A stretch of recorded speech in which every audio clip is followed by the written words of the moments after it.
Hi, David. Welcome to the show. Hey, Jason, thank you for having me. David, I know that you started a new initiative. Tell us about DGN. Sure, DGN is actually my name, David Gabor Network, and that's a collection of people I've met over my years, all kinds of backgrounds, really wonderful, talented people who are passionate about what they do. Great. So, David, give a scenario where we represent a lot of people who could be charged with sexual assault. If one of these allegations happened at work, what are some implications in terms of the sexual harassment or sexual assault allegations in terms of employment? A great question. The rest of my name is Workplace Initiatives, and the initiatives part is because so much of what happens in the employer-employee relationship really is something that evolves over time. It's more like a marathon and not a sprint. So when there is an issue, let's say of a sexual assault in the workplace, the company may very well be responsible civilly for that conduct, and it could end up costing millions and millions of dollars, not to mention the impact on the brand that a business has, morale, employee engagement, turnover.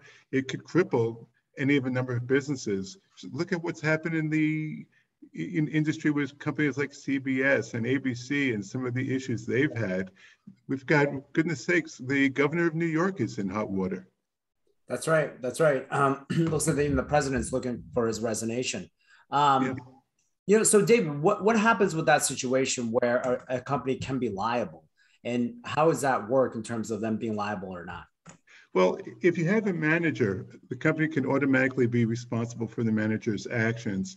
If you have an employee who's at the same or a junior level, the company can get out from under some level of liability by showing that they have a good training program. And one of the things we're looking to do is shift the focus from maybe a single online training or even a single in-person training to Right. really much more of an initiative. And the way that works is, I'll give you an example.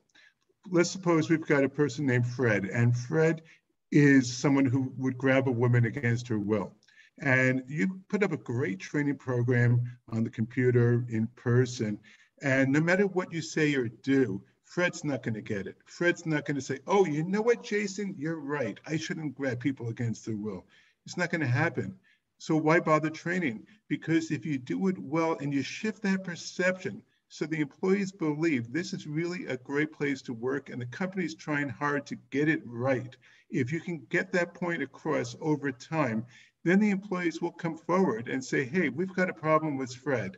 But until the employees trust the company, it's not going to happen. Statistics show nearly 3/4 of people don't trust the company, Oh, will wow. not come forward in that situation. 3/4. Right. And Right. of women who are over 45 years of age, roughly 71, 72% of them believe they've been the victim of some form of sexual harassment. 31% of them say it was touching body parts, rape, or attempted rape. So it's Wow. still a That's serious problem. And I want to do something about that. Yeah, no, that's an astronomical number. So before we talk more about the workplace initiatives that you put together, um, what happens when something happened outside of work? It's involves two coworkers. Is there a difference in terms of if it's a work sanction event, a work trip versus like something happens outside of work? What are the implications there? Well, if it's some form of illegal activity like sexual harassment or racial harassment or something along those lines, and it's coworkers outside of work, the company is responsible. Had a case years ago involving a couple of salespeople who had gone to Buckhead, Georgia for a couple of meetings. And at one of the meetings, the company had free bar and plenty of drinking in the hotel lobby. And one of the employees chased after the other employee, tried to chase it down eventually in his underwear. He got fired the next day. He was making $1 million a year, lost his job, lost his marriage, the affection of his kids. The whole thing got caught on videotape, by the way. Rather embarrassing story. But it happened outside of work, outside of the state. But the company is responsible and they took action. I see. So tell us more about the prevention that you have on the front end in terms of building the relationship. So it doesn't even get to that point. Like, what are the types of trainings initiatives that you have put together? Sure.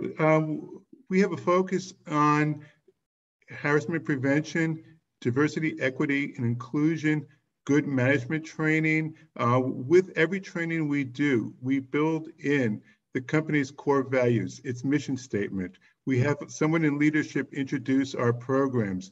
We message so that the employees understand it's a good place to work, it's a safe place to work. And we want to shift that perception. So instead of 3/4 of the people not trusting the company, we get to the point where the vast majority of the employees do trust the company. If you do it well, we will increase profit, we will improve the brand, we're going to eliminate a lot of unwanted turnover, and litigation will be reduced significantly. People are going to look forward to going to work and having a much better sense of where they belong and belonging in itself. Two things we work with is voice and respect. We train on how you use your voice and how to do things in a respectful way. And it's been a great journey, and I'm so excited to see where this takes us. Yeah, I really like how you really tailor each individual training to that particular company. It's not just a blanket thing that you're doing over and over again, because it really is that personalization that gives people the comfort of actually building that relationship. Oh, absolutely, Jason. That's such a good point. I've seen some other programs recently, and one program still had the image of the construction worker whistling at the attractive woman walking by, and this was for a bank. Oh, And yeah. it's just, people have got to remember what you're talking about. And if I do it well, they leave with a clear message. They've got a cheat sheet in front of them of what's expected of them, and they retain it. But you bring stories in that are relevant to them, a little bit of humor, things they remember, maybe from a movie, a song, a TV show, things along those lines. Sure. No, that makes a lot of sense. So when should be people calling David? Like, when's a great time for a company or individual to call David? You know what? I'm happy to have a brainstorming session with anybody, anytime, whether or not that they decide to retain us. I'd be having conversations in later on this summer, early fall, and start to plan what you want to do in the second half of the year and into 2022. And by the way, with so many people starting to come back to work, it may very well be that you do need to start training pretty soon. So Yeah. people have a clear, go ahead, I'm sorry. No, I was about to say, what were did you see different challenges that companies were facing while people were working remotely? And now when people are coming back, what types of things are you trying to put in place to kind of help them transition? Well, you have people who've been hired who've never been in the office, for starters. Right. Yeah, right. And wow. They don't even know where they're going to sit in the office, and they certainly don't know what's expected of them.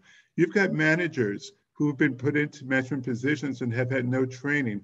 Real quick, there was a case involving Dollar General in Tennessee where a manager was not properly trained. An employee came asking for a reasonable accommodation, type 1 diabetic, needed to have a sugary substance in case she had a low blood sugar. Manager says no. She gets a low blood sugar. She drinks an orange juice. It cost $1.89, Jason, $1.89. She paid for it. She had the receipt. Lost prevention, and her manager fired her anyway. She won in court. It cost Dollar General, between its defense fees and what she received and her legal fees, nearly $1 million. Ooh. If the manager was trained right, the manager would simply have gone to HR and said, hey, the employee made this request, what should I do? So one of the things that's so important with people coming back to work is that managers have got to know in advance what to do. Not after the fact, but in advance, what do they do? And that's one of the things we're working on with our clients. That's tremendous. Well, David, thanks for coming on today, and I hope you come back soon to tell us more of your knowledge. Thank you for having me, Jason. You're great.